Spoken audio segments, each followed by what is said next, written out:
Hello. Hi. Ay, Hello. gising ka ba? Isingin natin.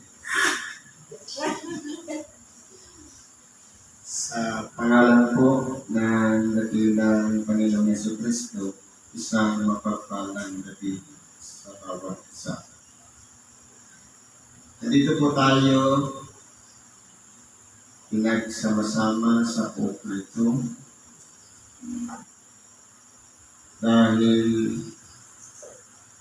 kinakailangan natin umahal sa bahay ng Panginoon sa paghihiwalay ng tao.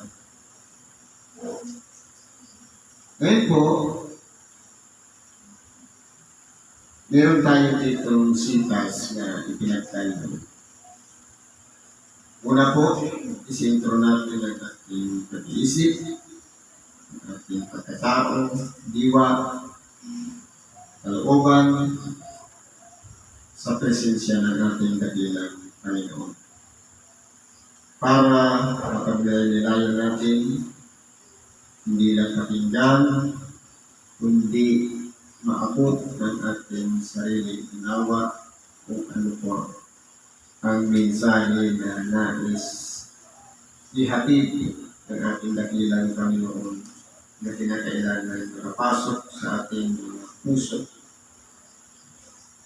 Ang una po, sabi sa unang sulat ng Apostol Pablo kay Timoteo, Kapitulo 4, versikulo 6 hanggang 16. Ilagay po natin ang presensya natin na tayo ngayong si Timoteo. Sabi dito, kung ipaaalala mo sa mga kapatid ang mga bagay na ito, ikaw ay magiging isang mabuting ministro ni Kristo Jesus na pinanili ng sa mga salita ng pananampalataya at mabuting aral na sinusunod mo hanggang ngayon. Siguro po, kung mapapansin natin, lahat naman tayo na pabalik-balik sa templo na hubog o kaya kinandili ng salita. Yung salitang napakinggan natin noon, nung una tayong tinawag, yan po yung pinangahawakan natin. Kaya nagpapatuloy tayo pabalik-balik sa templo. Ngayon, merong requirements kung gusto po natin maging mabuting ministro ni Kristo Jesus. Ito po ay tungkulin na kinakailangan nating pagsikapan na isagawa. Hindi lamang dahil tayo ay may tungkulin, kundi ano pa ang magiging bunga ng ating ginagawa dahil sa tungkulin niya. Ito po, iba-iba ang ating pamamaraan ng pagtawag sa atin. Iba-iba rin ang tungkulin natin ginagampanan sa bawat paglilingkod. Ano pa ang dapat natin gawin na mga nabuksan na ang isipan dahil lamang sa pakikinig ng Ebanghelyo? Una, datapwat itakwil mo ang mga katang masasama at walang kabuluhan at magsanay ka sa kabanalan. Ano-ano ba yung mga katang masasama? Yun po yung mga ideya, invento, para maintindihan natin. Tayo po, tagasunod ni Kristo. Di ba kami napanit kanina cellphone? Lahat ng nakikita natin napapanood, para sumikat, naghahanap sila ng follower.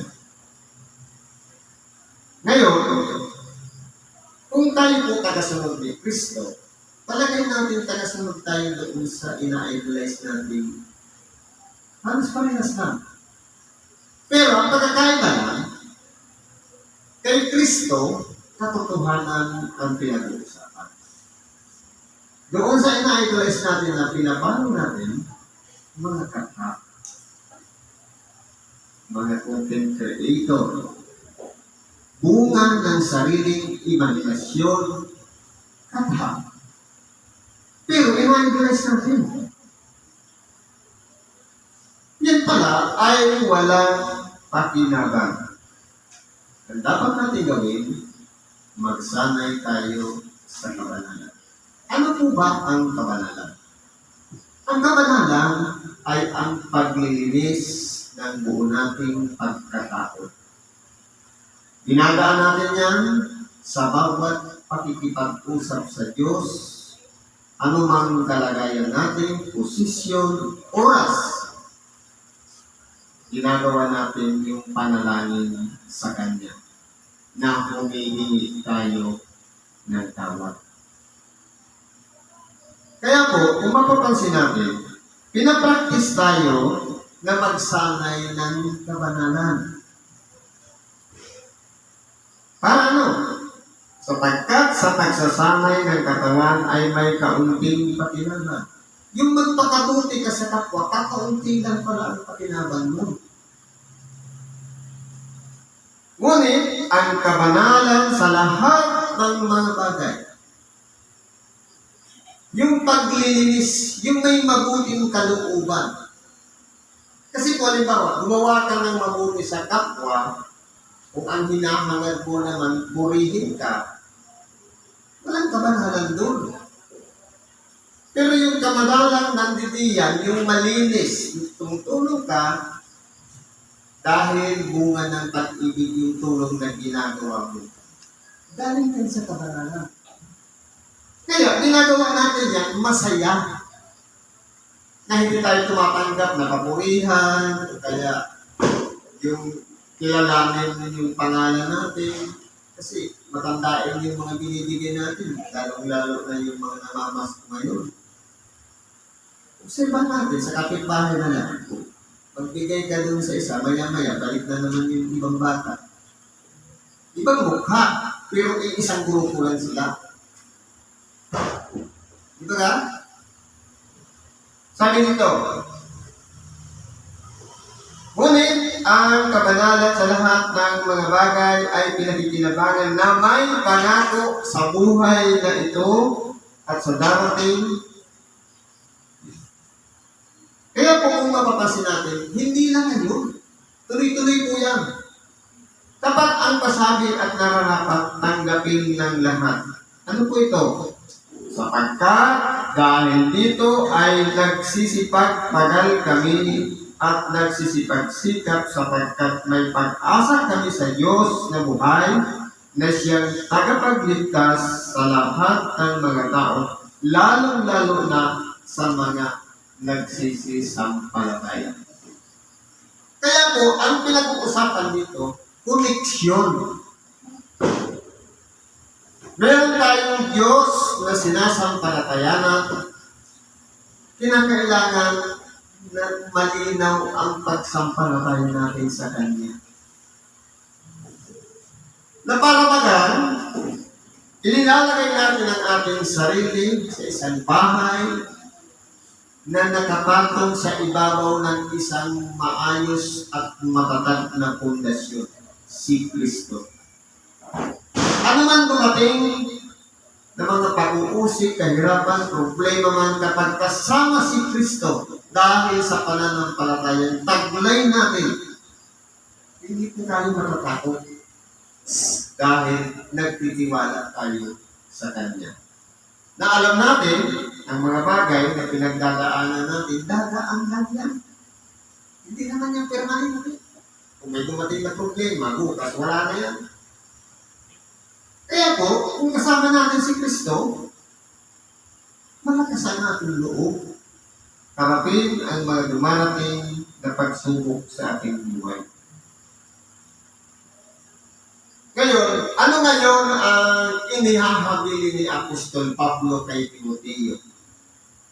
Ano yung inihahabilin sa atin kung ipalalagay natin tayo ngayon si Timoteo? Ang mga bagay na ito yung iutos at ituro. Meron po pala tayong gagawin. Huwag hamakin ng sino man ang iyong kabataan, kundi ikaw ay maging uliran ng mga nagsisisampalataya sa pananalita, pamumuhay, pag-ibig, pananampalataya, at sa kalinisan. Meron po palang 5 na dapat maging anggin ng isang taong lingkod. Na bagamat tayo'y baguhan, binabaliit, biniminos, ipag-sa Diyos na lang natin sila.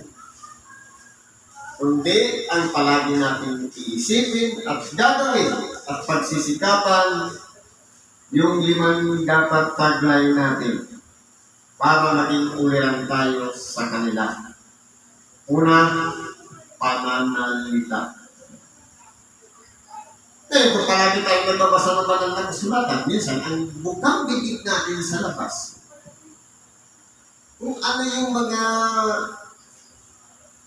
bagsak ng salita, yung nakasanayan natin sa palagi natin binabasa, ganun din ang sinasabi natin.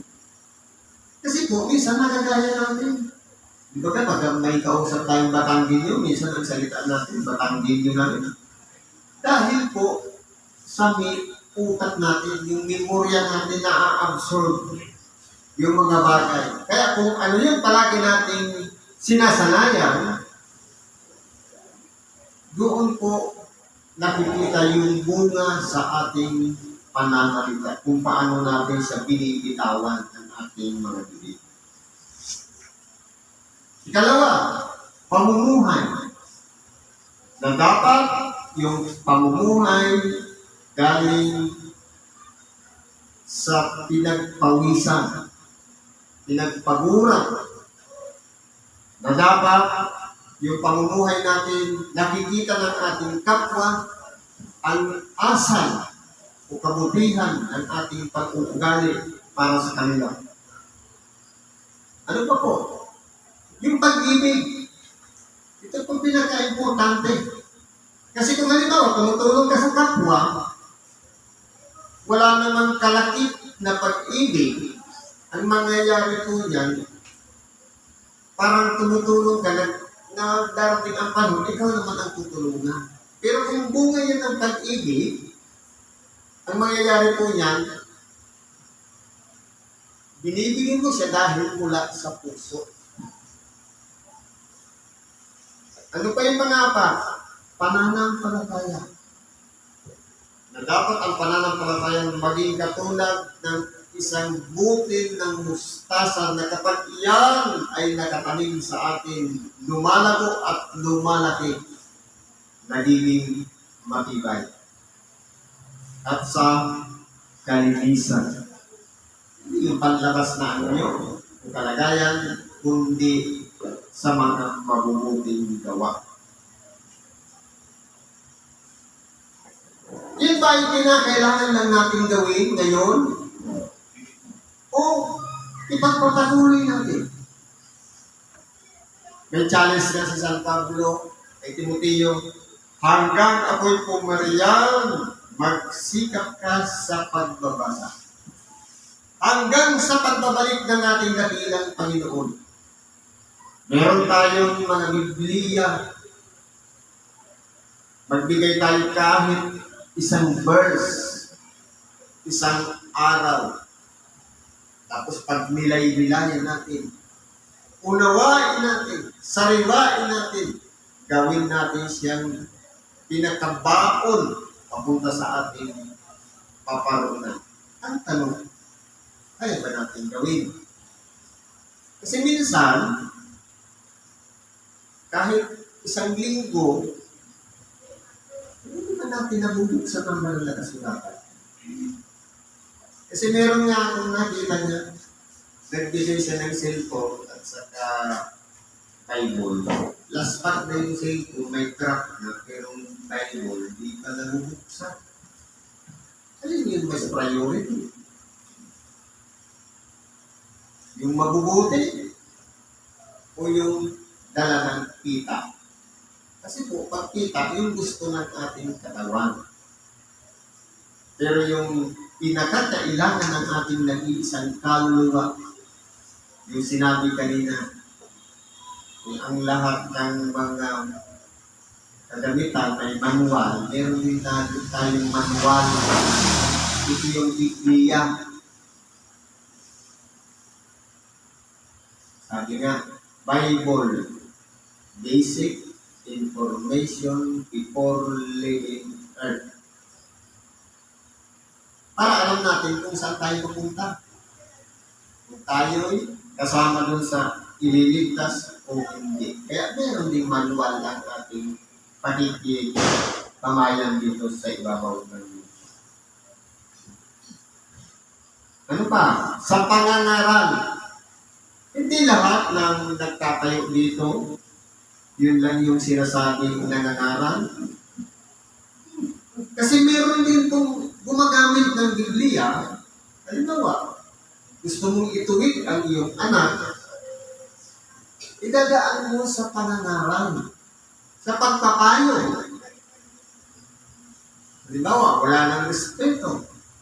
Hindi na marunong maggalang sa matanda.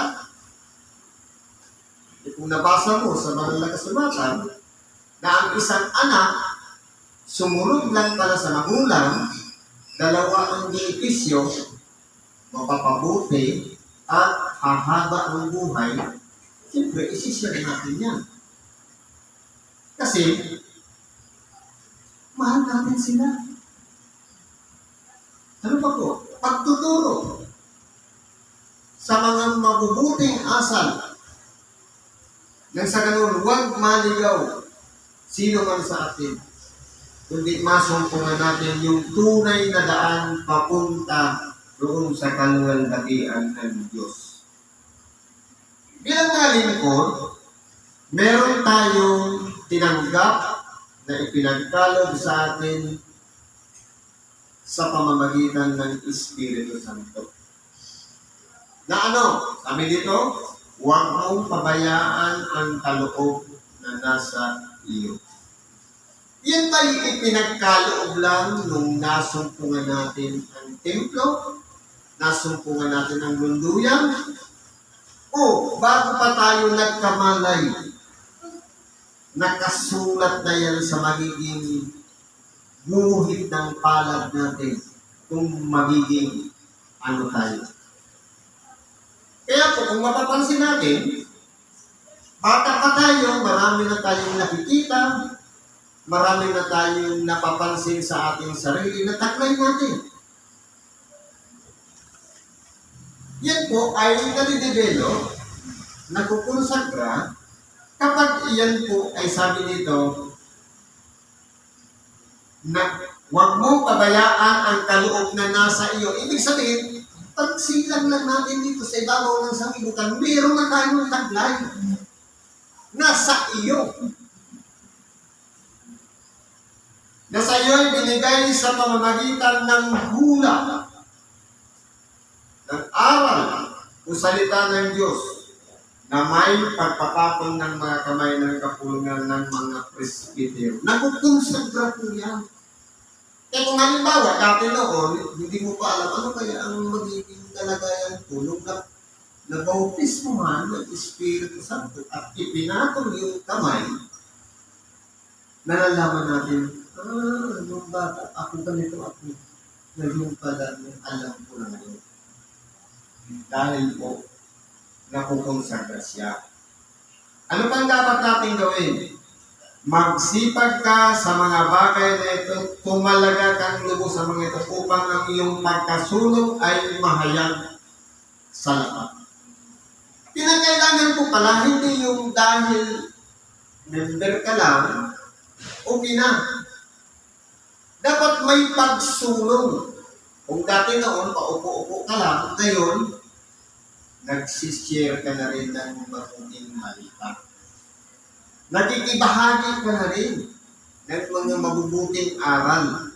Dapat nag-i-improve. Hindi yung palaging listener, palaging nakaupo. Pwede kang tawagin, maging lingkod, maging tagapamayapa, maging tagapagsalita ng salita ng Diyos, tagatulong sa may karamdaman, pamunuan, at kung ano-ano pa. Ibig sabihin, pag-uumpisa naman talaga step by step mula sa mababang kalagayan, paakyat. Ang mahalaga, meron pong tinatawag na pagsulong. Na ang pagsulong na yan, may kaakibat na kasipagan. Kasi kung halimbawa, pasulpot-sulpot lang, kapag, sabi nga niyan, kapag gusto lang, hindi pwedeng gano'n. Kundi, nagpapatuloy tayo. At tumatalagang lubos. Kung bakit nilalagay natin ang ating sarili, kailangan ito. Kasi marami rin ang nangailangan sa atin. Sa makatuwid, gagampanan natin ang isang tungkulin dahil maraming umaasa sa atin. Ngayon, meron warning si Apostol Pablo. Mag-ingat ka sa iyong sarili. Bakit tayo pinag-iingat? Kasi minsan, alam na natin yung mga bagay, pero minsan hindi natin nagagawa. Marunong na tayo, pero minsan, tinatamad tayo. Kaya, pinag-iingat tayo dito ni Apostol Pablo. Kasi, ang ating pagkatao merong dalawang kalagayan. Bad side at good side.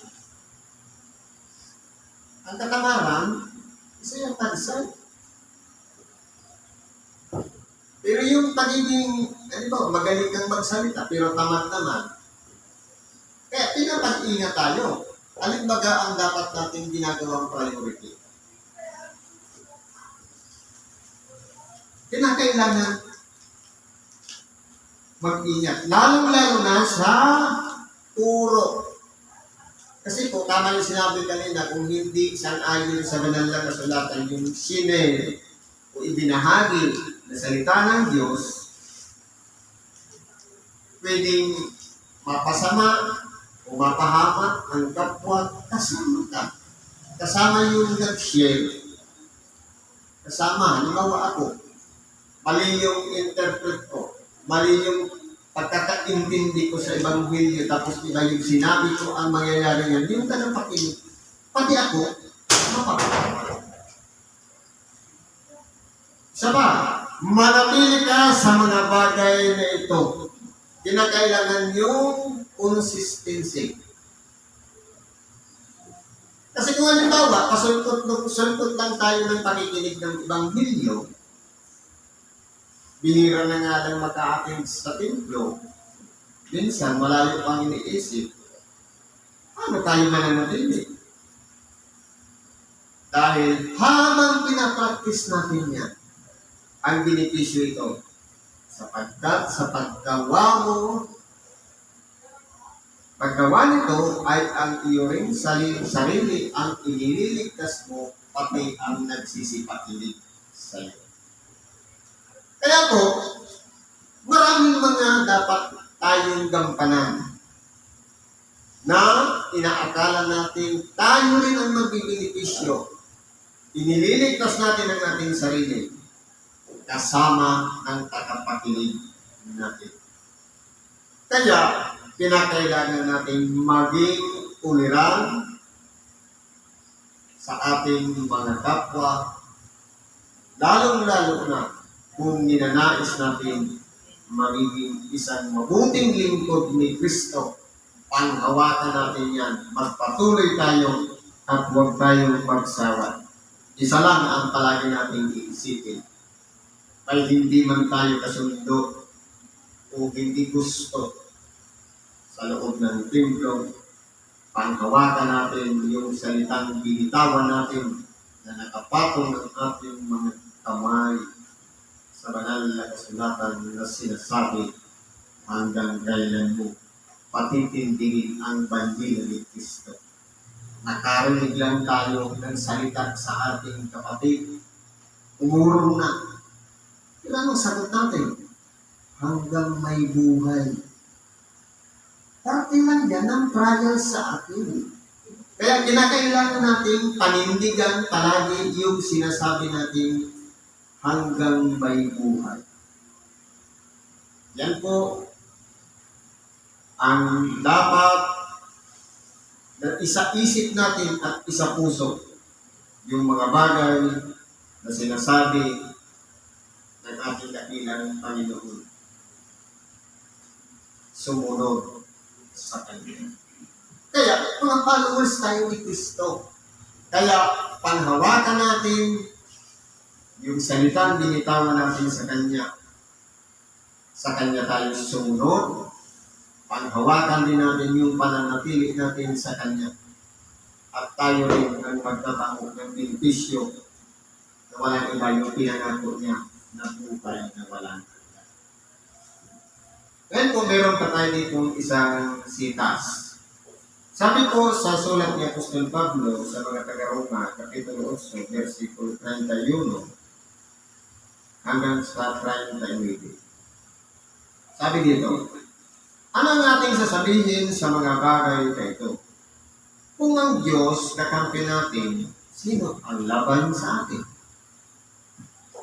Ngayon po, tatanungin natin ang ating sarili. Kakampi ba natin ang Diyos o kalaban natin ang Diyos? Ngayon, dapat parehas alam natin yan. Kasi, sabi kanina, huwag ninyong pabayaan ang inyong pagkakatipon. Tama po. Pero kung halimbawa, sa oras ng pagtitipon, wala tayo, pinabayaan natin. Paano natin sasabihin na ang Diyos ay kakampi natin? Samantalang yung pagtitipon mula sa Diyos. Na parang tayong tinatawagan na huwag natin pabayaan, pero mali yung naging priority natin. Kaya ang nangyari niya, paano natin masasabi na kakampi natin ang Diyos? Para malaman na kakampi tayo ng Diyos, unang-una, sumasang-ayon tayo sa mga programa ng Diyos. Na kinakailangan ang pagsunod. Di ba mapansin natin, sa 12 alagad, isa lang ang sinabi ng ating dakilang Panginoon, sumunod ka sa akin. Hindi lang yung yapak ang sinusundan, kundi pati aral, ibanghilyo na ibinabahagi ng ating dakilang Panginoon. Yun po yung susundan natin, dalawa yan. Pagkakakilala kay Kristo at ibanghilyo. Yan po yung dapat nating pinanghahawakan para malaman natin na kapatid natin ang Diyos o kakampi. Sino ngayon ang laban? Walang iba yung nagdadala sa atin para hindi sundin ang kalooban ng Diyos. Ito ay bunga, itong kita ng ating laman. Mga hilig nito na nagdadala sa atin upang lumayo sa pagsunod kay Kristo. Kasi meron nga sa atin ito. Halimbawa, gusto mong magsimba. Alam mo naman na Sabado may simba, Linggo. Pero naimbitahan ka sa birthday, alin ang mas priority? Yung kita ng laman na ikabubusog ng tiyan o yung pangangailangan ng ating nag-iisang karuwa na mabusog ng pagkain spiritual sa makatuwing bagay ang tinatay ng buhay o salita ng Diyos. Ito lang. Kaya po, malalaman natin yan kung ano yung nagiging priority natin. Sabi dito, siya na hindi ipinagkait ang kanyang sariling anak, kundi ibinigay dahil sa ating lahat. Bakit hindi naman ibibigay sa atin ng walang bayad ang lahat ng mga bagay? Kaya po kung mapapansin natin, bugtong na anak ng Diyos, kaya niyang ibigay isakripisyo, alang-alang sa bawat isa sa atin. Pananampalan ng ating dakilang Panginoon, sakripisyo natin.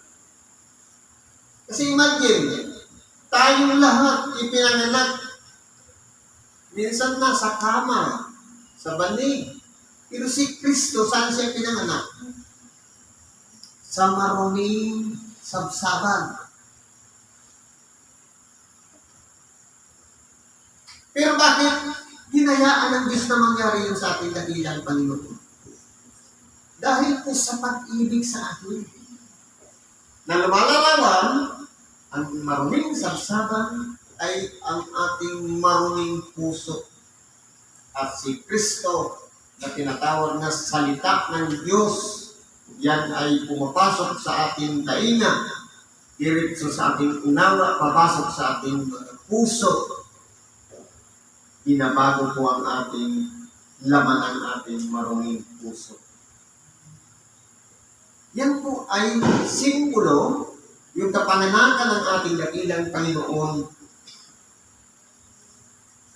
sa ating lahat ng mga tao. Kaya po ibinigay ng ating dakilang Panginoong Diyos, si Kristo. Sabi dito, sino ang magsasakdal ng anuman laban sa mga hirang ng Diyos? Ang Diyos ay ang umaaring ganap. Sa mga lingkod o mga hinirang ng Diyos, sino ngayon ang magsasakdal? Alam na naman yung kapwa kapatid.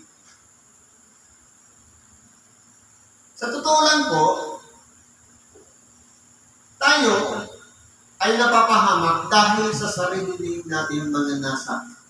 Kaya po, nagkakamali tayo saan? Nagkakamali tayo sa gawa, sa salita, sa pagpapasya. Yan po ang nagiging dahilan. Kaya tayo napapahamak na isasakdal. Ang Diyos po ay umaaring ganap. Kung hindi man maabot ang ating sariling kakayahan, ng ating sariling pag-iisip, na gumawa ng matuwid sa harapan ng Diyos sa pamamagitan ng Kanyang Espiritu Santo ibinubuho sa atin upang ariing ganap tayo. Nang sa ganon, yung mga dating ginagawa natin na nakasanayan natin nung hindi pa natin nakikilala si Kristo, mayroon ng kumukontra o tumibigay sa atin kasama ng ating sariling murti upang masunod natin ang kalooban ng Diyos. Kaya po, kung mapapansin natin, iba po ang kalagayan ng hindi pa nakilala si Kristo, isa nakilala na si Kristo. Kasi, ang nagpasakop na kay Kristo, mayroon ng tanda, yung Espiritu Santo inilagay sa Kanya. Ito ang magiging isang gabay upang masunod natin ang kalooban ng Diyos. Tatandaan po yan. Sino ang hahatol? Si Kristo Jesus na namatay o yung nabuhay na magkuni sa mga patay na siyang nasa kanan ng Diyos na siya naman namamagitan dahil sa atin.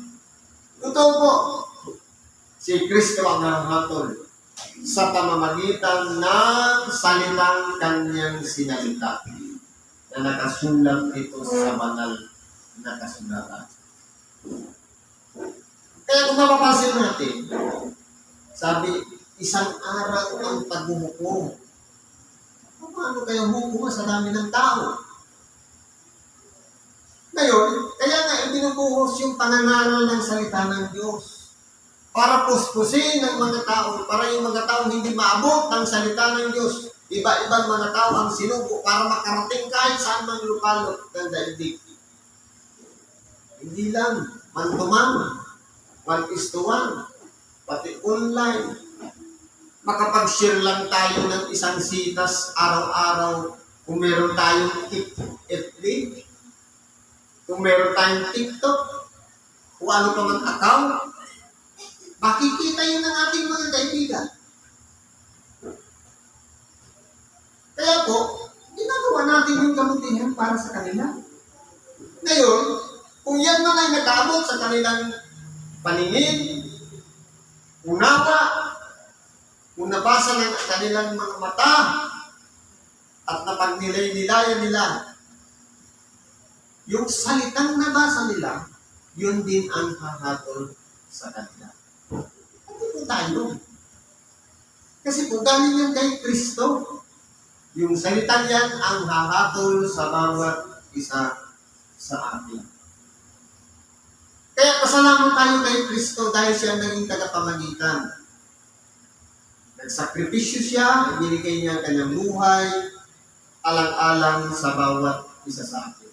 Yung dugo na ibinuhos niya, yan po ay walang katumbas na halaga. Pambayad sala na sa bawat isa sa atin. Dahil po, hinatulan ng Diyos ang tao ng kamatayan. Lamang, pagdating ng ating dakilang Panginoon, yung dugo niya, ang nagbukas ng sa ganon, magkaroon tayo ng pag-asa sa buhay na walang hanggan. Kaya ilalagay lang natin ang ating pananampalataya kay Kristo. Ngayon, meron tayong mga pinagdadaanan. Sabi dito, sino ang maghiwalay sa atin sa pag-ibig ni Kristo? Totoo, iniibig natin si Kristo at iniibig din niya tayo. Pero merong mga humaharang. Merong mga sagabal sa paglilingkod, sa pagsunod. Ano-ano po ba yun? Minsan dumarating yung mga kapighatian. Problema. Bakit kung kailan pa-active ako sa simba, saka naman sunod yung problema. Yan po ay parte ng pagdadalisay, pagpupurify ng bawat isa sa atin. Kung tayo ay tapat kay Kristo. Ano-ano pa? Kahapisan. Minsan parang wala nang chance o pag-asa ang ating buhay. Pero lumalaban tayo at nagpapatuloy. Dahil hindi pwedeng mabreak yung pag-ibig ni Kristo dahil lamang sa kahapisan. Ano pa? Pag-uusig. Ano ang halisampulan ng pag-uusig? Hindi ba gano'ng hindi ka pa-active dyan sa pagsimba? Ang ganda ng buhay mo ngayon. Active ka na dyan. Ang dami mo ng problema. Pag-uusig mo yun. Pero, dahil doon sa pag-ibig kay Kristo, hindi pwedeng ma-disconnect yung pag-uusig lang ang dahilan. Dapat connected pa rin tayo kay Kristo. Ano pa po? Kagutom. Nawala ng trabaho. Walang makain. Minsan, naging dahilan, kung kailan pa naman ako-active sa simbahan, saka naman nawala ng trabaho sa asawa ko. Minsan gumaganon eh. Pero hindi dapat iniisip na parang sisingin pa ang Diyos na nangyari kung kailan nakilala siya sa kanang nagka-problema. Dahil yan, parte ng pagsubok o trial para malaman na yung tunay na tapat na umiibig kay Kristo. Pag-purify pa rin yan. Isa pa, panani. Kahit malayo yung ating binabiyahe, madilim sa daan, lalo na ngayon, Ano pa nga niyo ngayon? Putukan. Para bang nagdadalawang isip siyang dumako sa templo dahil baka kung maputukan ka niya sa daan. Pero hindi dapat maging dahilan yun para hindi tayo pumunta. Isa pa, tabak. Ito yung mga nangyayari sa atin. Kabigatan ng ating katawan. Karamdaman. Hindi dapat maging dahilan yung karamdaman para hindi tayo makalapit kay Kristo. Pansinin natin, yung dati natin pinagdaanan, dahil sa karamdaman, kaya tayo nakarating ng luluyan. Ngayon, nung nakilala na natin si Kristo at active na tayo sa pagsunod, sa luluyan, nagkaroon ng karamdaman, hindi na pumunta ng luluyan. Baliktad na tuloy. Pero nung mahina pa, dahil sa karamdaman, nakilala si Kristo sa luluyan. Nung naging member na, nagkaroon ng karamdaman, ayaw na magpaluluyan. Tama ba yun? Ngayon, sabi dito ng Apostol Pablo, gaya ng nasusulat, dahil sa iyo kami pinapatay sa buong araw, kami ay nabilang na parang mga tupa sa patayan. Yan po ang sakripisyo ng mga lingkod katulad ni Apostol Pablo. Na minsan, ipinapain ang kanilang buhay alang-alang lamang sa ministeryo, sa pagsunod, para maipangaral ang salita ng Diyos. Hindi, kundi sa lahat ng mga bagay tayo, higit pa sa mga mapagtagumpay sa pamamagitan na sa atin ay umitig. Kaya po kung mapapansin natin, nagpapatuloy lang tayo ng gawa para tayo ay kalugdan ng Diyos. Sabi niya, sapagkat ako'y naniniwalang lubos na kahit ang kamatayan namin, dumating man ang kamatayan natin, kung mabuhay man tayo, kahit harangan pa tayo ng anghel, o mga pamunuan, kahit ang mga bagay sa kasalukuyan, yung mga nangyayari ngayon, kahit ang mga bagay na darating, kahit ang mga kapangyarihan, kahit ang kataasan, kahit ang kababaan, kahit ang alinman, ibang nilalang ay hindi makapagniniwalay sa atin sa pag-ibig ni Diyos na nasa kay Kristo Jesus na Panginoon natin. Kaya po, yung connection natin kay Kristo, hindi dapat yan maputol dahil lamang sa iba-ibang bagay. Kung tayo po ay may pinangahawakan, magpatuloy tayo, sikapin natin at paglaanan lagi natin ang panahon na tayo'y nakakunik kay Kristo. Ano man mga balakid, yan po ay hingin natin sa Diyos na tayo ay bigyan ng lakas upang mapagtagumpayan ang lahat ng mga bagay na dumarating sa atin. Kasi pamamaraanan yan ng pagsubok sa atin. Siguro po, nandito na lang, pakikibagin natin sa oras ito. Salamat sa Diyos. At anuman ang ating kahilingan, karaingan, ipagkatiwala natin sa Diyos. Salamat at Happy New Year sa atin lahat.